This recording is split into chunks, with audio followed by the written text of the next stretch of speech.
Como podem surgir as assimetrias cranianas?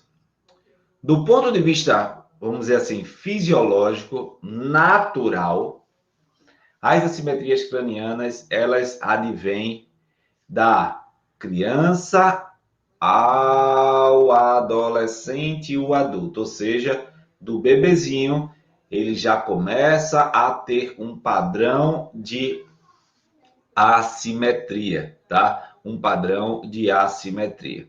E aí, isso pode acontecer de várias formas. Pode acontecer devido a problemas no período de parto expulsivo, né? De muita compressão, de muito problema, parto demorado, parto a fórceps, processo expulsivo trabalhoso, onde os centros de ossificações dos ossos cranianos, ali de forma cartilaginosas, como centro de ossificações e não ósseos, né? E agora a gente precisa categoricamente trazer para vocês esse entendimento, que quando a gente está sobrecarregando o crânio durante o processo de parto, coloca lá a colherzinha do parto a fórceps, você gera compressões que deformam o crânio do paciente. E muitas vezes, durante a passagem no canal de parto, dependendo da apresentação do bebê, isso gera uma deformidade, que é exatamente feita para que o crânio deforme e passe pelo canal vaginal. E dentro dessa perspectiva, alguns pacientes precisam categoricamente de melhorar essa harmonia craniana diante dessas assimetrias que surgem. E isso é naturalmente feito pelo corpo da mãe através do processo de amamentação.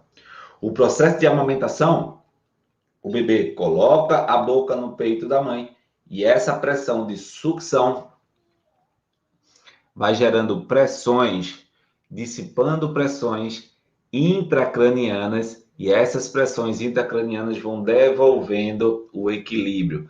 Ah, Randy, é assim? Mamou não tem assimetria? Não, depende da gravidade da assimetria. A amamentação vai ajudar a diminuir os grandes comprometimentos, mas não quer dizer que toda criança que mamou não vai ter assimetria. Não, porque às vezes a assimetria, o problema do crânio, pode estar com um processo de alteração muito grande, e a partir daí, essa alteração muito grande não ser capaz de ser reduzida apenas pela amamentação. E daí a importância de você ter a manipulação, de você ter a mobilização dessas estruturas, tá? Então, e podem surgir desta forma, mas também as assimetrias cranianas também podem surgir por episódios pós-traumáticos. Ah, Randy, como assim?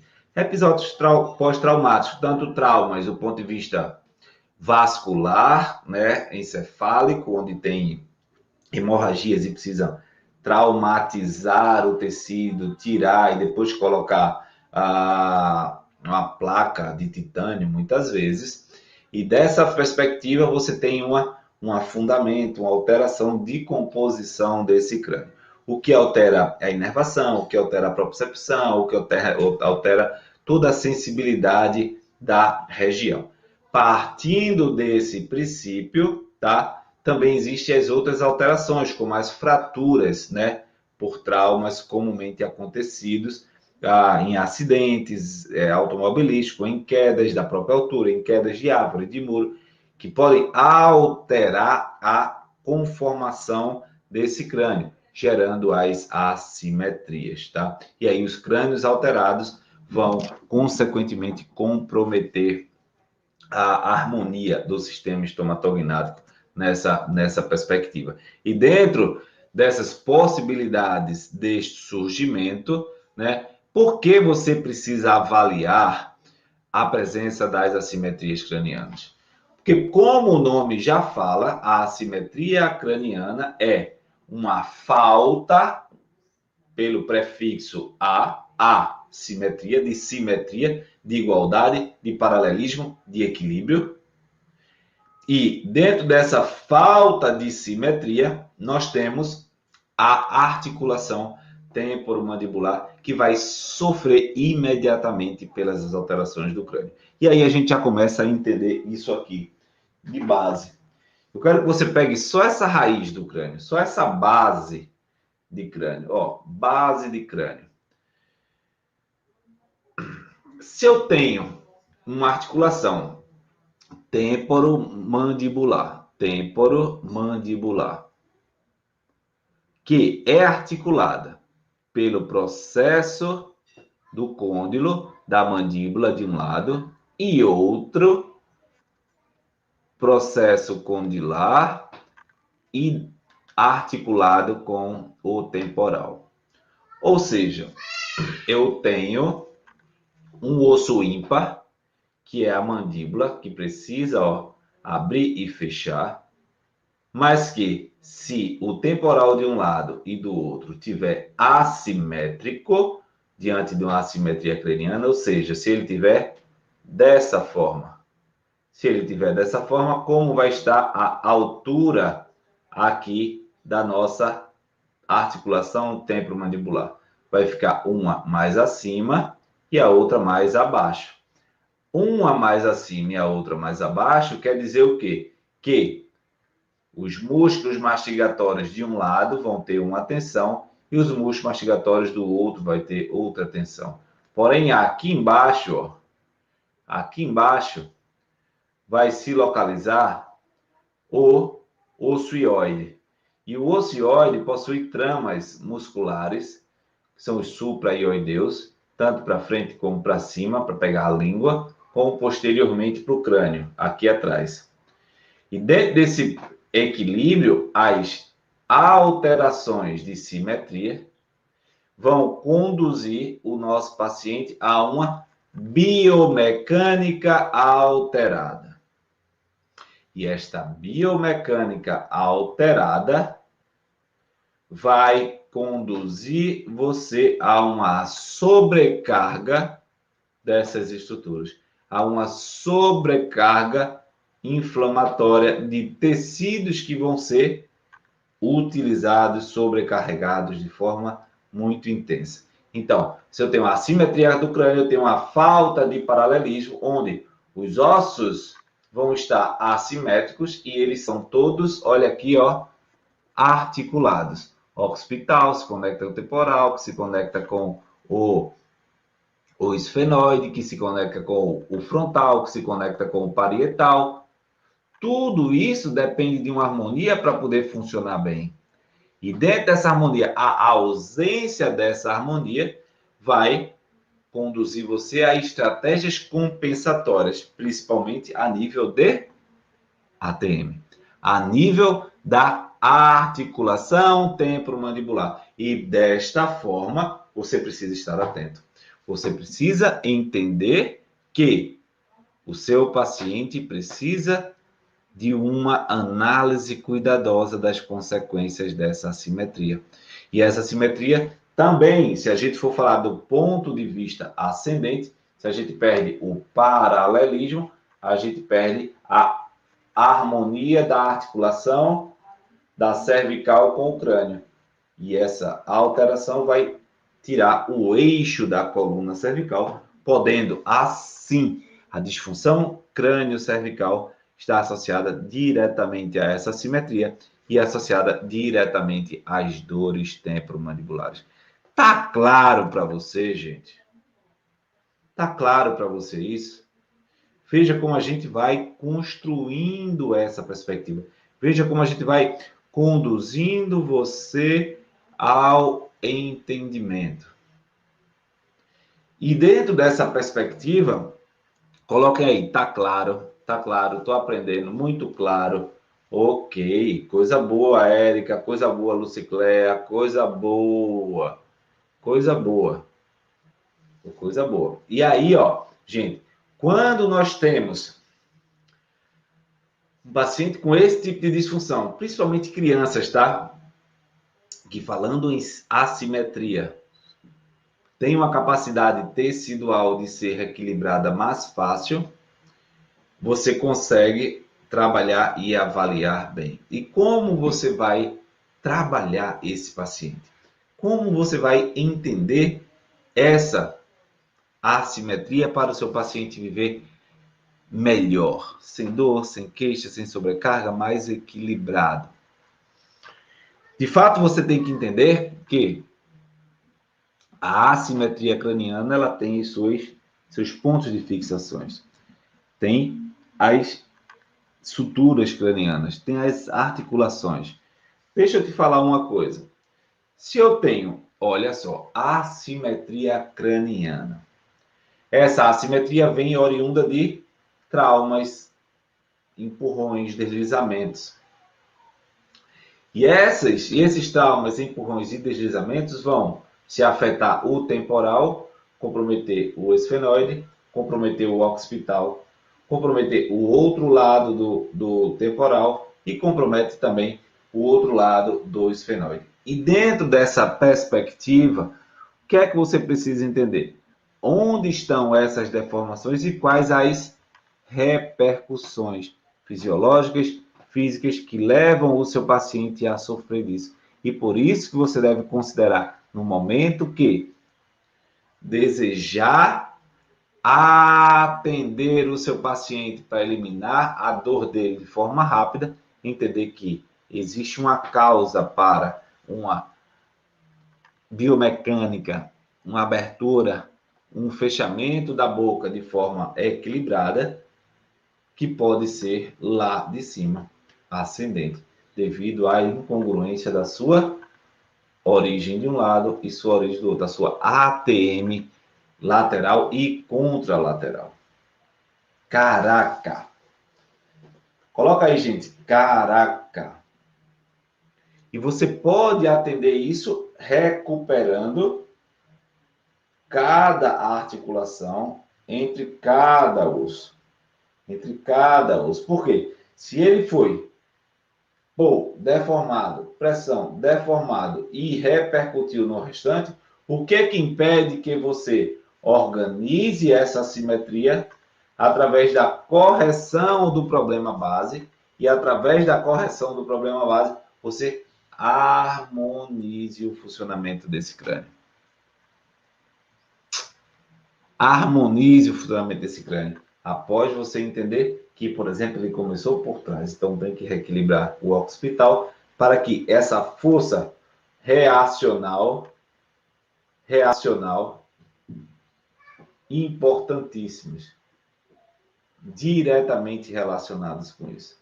E isso é muito comumente associado em bebê, por exemplo, a uma alteração de pega na mama da mãe, de amamentação. Isso é relacionado com o desenvolvimento do crânio. Por exemplo, se eu tenho um crânio assimétrico, e aqui eu tenho minhas maxilas, certo? Aqui eu tenho minhas maxilas. E eu tenho um crânio assimétrico. Se meu crânio tende a inclinar para um lado, o que é que vai acontecer com a maxila? Ele tende a seguir o eixo de inclinação da minha cabeça. E se for para o outro, ele tende a seguir o eixo de inclinação da minha cabeça.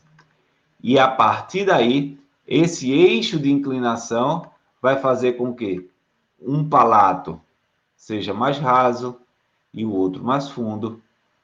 Um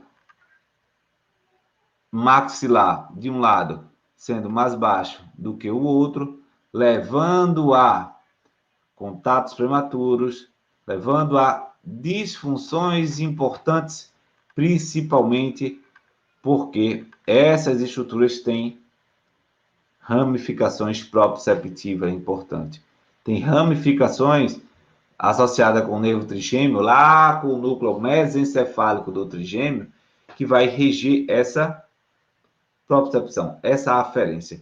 Isso é tão intenso, gente, que não sei se já aconteceu com você, de comer alguma carne e essa carne ficar dentro do dente, o fiapo da carne. Quem já aconteceu isso com você? Quem aí já teve Isso. Eu mesmo já tive e tenho com frequência, até porque eu sou carnívoro em excesso. Quem aí tem isso, já sentiu isso? Como é incômodo, gente, você sentir vamos dizer assim, esse desconforto. Então, essa aferência vai tirar totalmente a harmonia do sistema estomatognático, porque vai requerer mais tensão muscular para compensar qualquer informação que venha dessa oclusão alterada, tá? Ficou claro aí para você? E aí, claríssimo para vocês, gente? Coisa boa, coisa boa. E aí, ó, é bem interessante isso. Um dos motivos de eu começar a ensinar sobre disfunção da ATM foi exatamente um problema de oclusão e assimetria associado à minha filha. E esse problema de assimetria e oclusão associado à minha filha me fez estudar mais e entender mais. E o mais interessante é que, além de gerar dificuldades no ponto articulatório da criança, além de gerar problemas em relação a fala, a posicionamento da língua, a tensão do sistema estomatognático, deglutição. Por quê? Porque todas essas estruturas dependem das suas inserções em ossos e estruturas cranianas, que precisam estar equilibradas para gerar a força necessária. E se ela está desequilibrada, como vai gerar a força necessária de ponto fixo para a realização do movimento mandibular? Veja, quando a gente vai falando, vai dando clareza para você. Você vai construindo o raciocínio clínico e aí você começa a entender, por isso tal paciente sente isso. Por isso aquela pessoa sente aquilo. Justamente porque eu quero dar clareza para vocês. Eu quero conduzir vocês a ter o paciente de fato sem dor e sem problemas. Mas tudo depende de como você vai encarar isso. E onde eu quero chegar? Não sei se vocês conseguiram ver a live que eu fiz com a Jaqueline.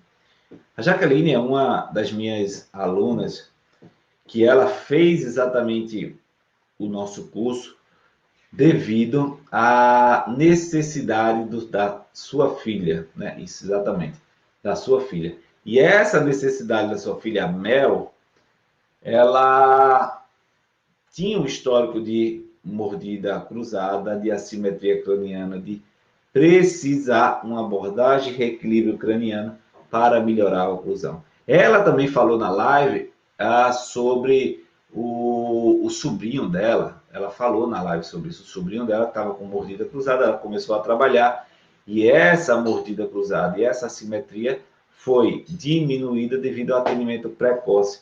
Então veja que oportunidade de mercado que a gente tem, que possibilidade de levar o nosso paciente ao equilíbrio e ao bem-estar de forma mais rápida, de forma mais consistente.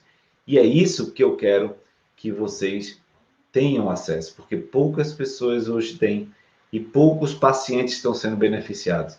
E você tem que fazer parte dessa elite da ATM, onde eu vou mostrar todo o processo, tudo bem direitinho, todo o detalhe de como você vai entender o seu paciente para se manter em alto nível de tratamento. Então, na jornada, você vai aprender o passo a passo, do básico ao avançado. Tá?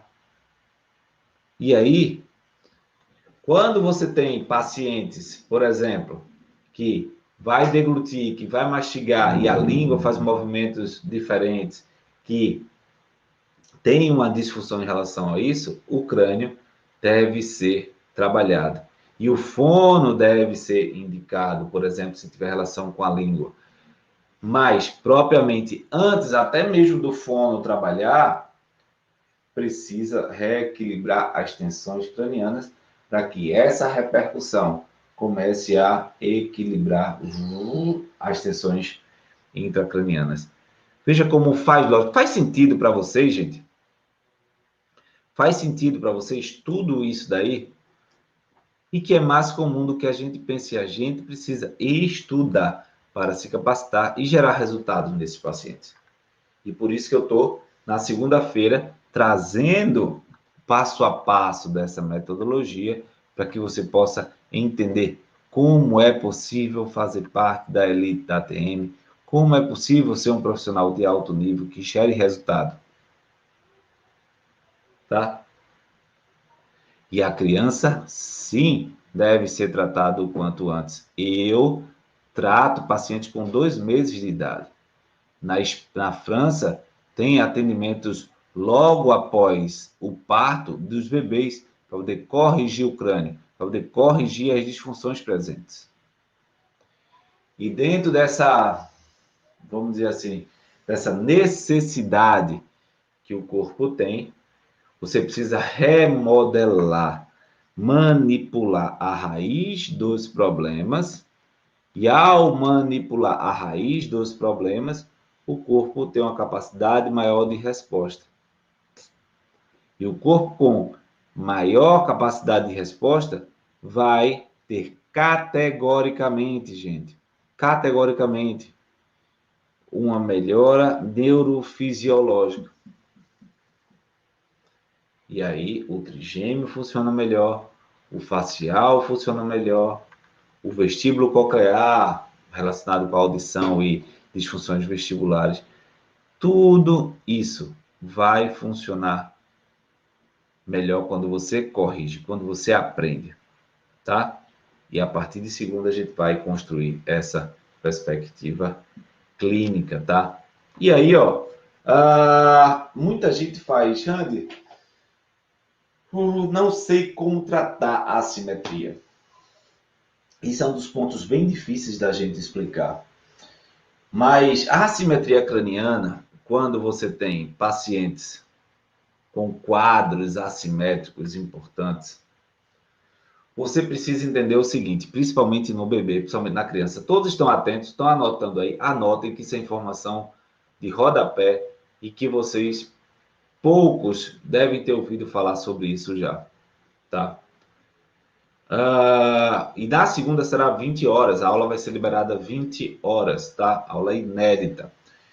E o que é que eu quero para que você chegue bem na segunda-feira, como entender essa criança como possível causa de assimetria, essas disfunções desde bebê, desde parto, por exemplo.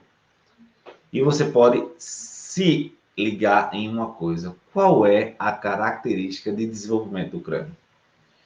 A característica é, bebê nasceu e ele vai... O crânio vai expandir. O crânio vai expandir e a partir da expansão do crânio, você vai ter categoricamente, você vai ter a perspectiva de que onde está bem, onde está funcionando bem, vai expandir bem. Porém, onde tem fixação, onde tem restrição, vai acontecer o quê? Afundamento, perda de desenvolvimento. Ou seja, o problema de um paciente assimétrico não está na parte mais volumosa. Está na parte mais presa, mais profunda, mais retraída. E dessa forma, você, com essa parte mais retraída, mais profunda, você precisa liberar para que, ao liberar, você consiga gerar a força necessária para o crânio ir abrindo. E aí você melhora essa parte que está afundadinha e gera o estímulo dessas perspectivas, tá? E aí você vai categoricamente trazer esses pontos. E aí as plagiocefalias, elas podem estar associadas a vários problemas. Tem a plagiocefalia postural, tá, gente? Isso aí a gente não pode negar. Mães que colocam berço e estimulam o filho só mais para um lado do que para o outro.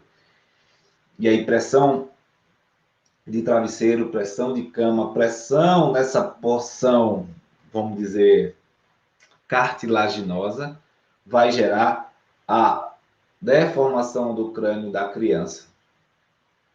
E essa deformação do crânio da criança mantém o padrão assimétrico. E partindo desse princípio, quando nós temos esse processo, né, de alteração com a plagiocefalia postural, você precisa analisar quem está desenvolvendo bem e quem está estagnado. Qual é a área da cabeça que está presa, profunda, mantida lá naquele ponto. E aí você precisa entender que tudo pode acontecer em um paciente com isso. As enxaquecas, as dores nos olhos, as alterações trigeminais e em associação com o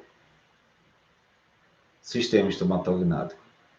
Tá claro para você, gente? Eu estou falando com calma, estou falando com clareza, para que você chegue preparado para o melhor evento, as melhores aulas que você já viu sobre ATM, contextualizando e dando clareza das verdadeiras oportunidades que você tem quando atende paciente com disfunções tempomandibulares, paciente com assimetrias, e é isso que eu quero que você esteja pronto para evoluir, para seguir, para desbravar, tá?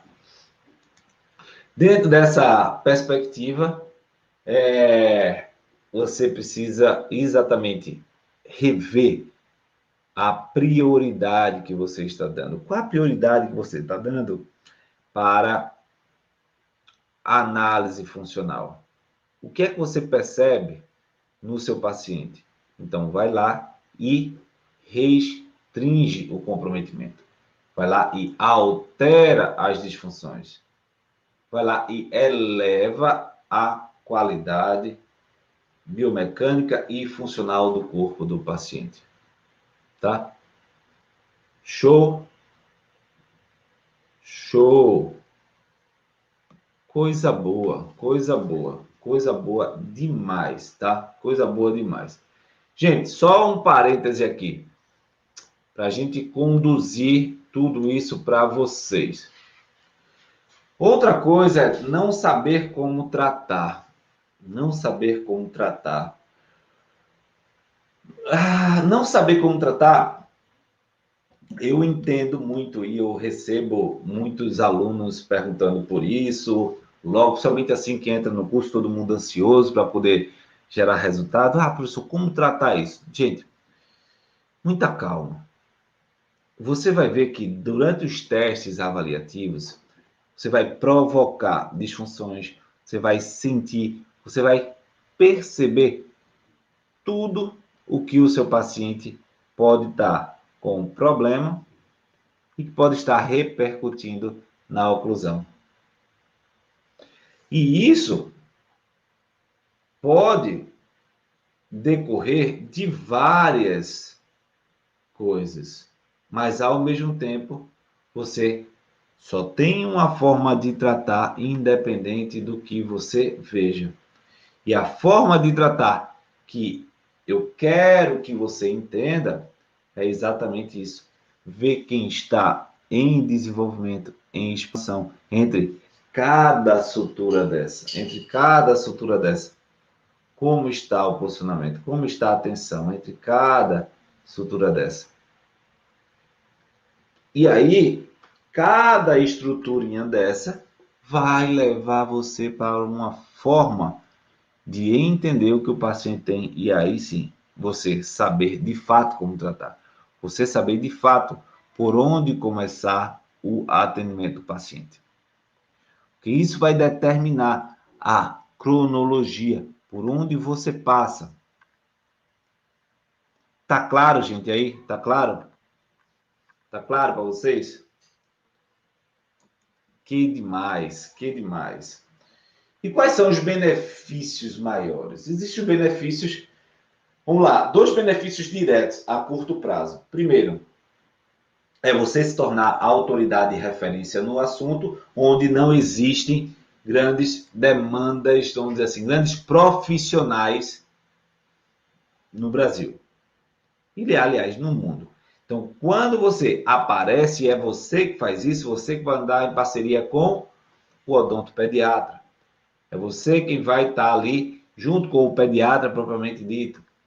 E a partir dessa simbiose, dessa parceria, você vai construir um adulto sem dores, um adulto equilibrado. Você vai construir, sinceramente, tudo aquilo que você precisa para eliminar a dor do seu paciente. E aí, nesse ponto, construir a perspectiva clínica associada com o seu paciente vai fazer total diferença. E aí você vai tirar um obstáculo para você se tornar tirar um nicho, para você ter uma perspectiva clínica boa. E é super importante você ter parceiros também para trabalhos posteriores. Depois que você diminui as tensões, depois que você melhora, você indicar para o ortopedista funcional dos maxilares, como a colega perguntou. A minha filha mesmo fez a avaliação, vai fazer os exames para poder ajustar. Ela tem um canino à direita, esse guia aqui, que não consegue manter. E aí precisa alongar isso aqui para melhorar e recuperando a estabilidade da mordida, por exemplo, mas que evoluiu assustadoramente bem. E o que é importante nisso? O trabalho da ATM deve ser multiprofissional, deve ser multidisciplinar, para que a gente consiga eliminar o sofrimento do paciente e depois, juntos, essa equipe manter a homogeneidade. Ela, por exemplo, minha filha tem uma criança de 4 anos, fez 4 anos. Eu identifiquei ao redor lá de 2 anos isso. Então, é algo que a gente vem corrigindo, mas que precisa da abordagem do ortopedista funcional dos maxilares, sim. Tá? E por isso que eu abro o pulso para dentistas, fonoaudiólogos, fisioterapeutas, por quê? Porque todos precisam entender essa metodologia para trabalhar em parceria, para não cometer erros, para não negligenciar algo tão importante e que levam a disfunções sem precedente para o final da vida, tá? Para o final da vida, tá? E partindo disso daí, qual é o melhor momento de se tratar esse paciente? O quanto antes. O quanto antes tratar, o quanto mais novo tratar, melhor, para dar função ao crânio, para dar estabilidade ao crânio, para dar um maior paralelismo, simetria do crânio, tá?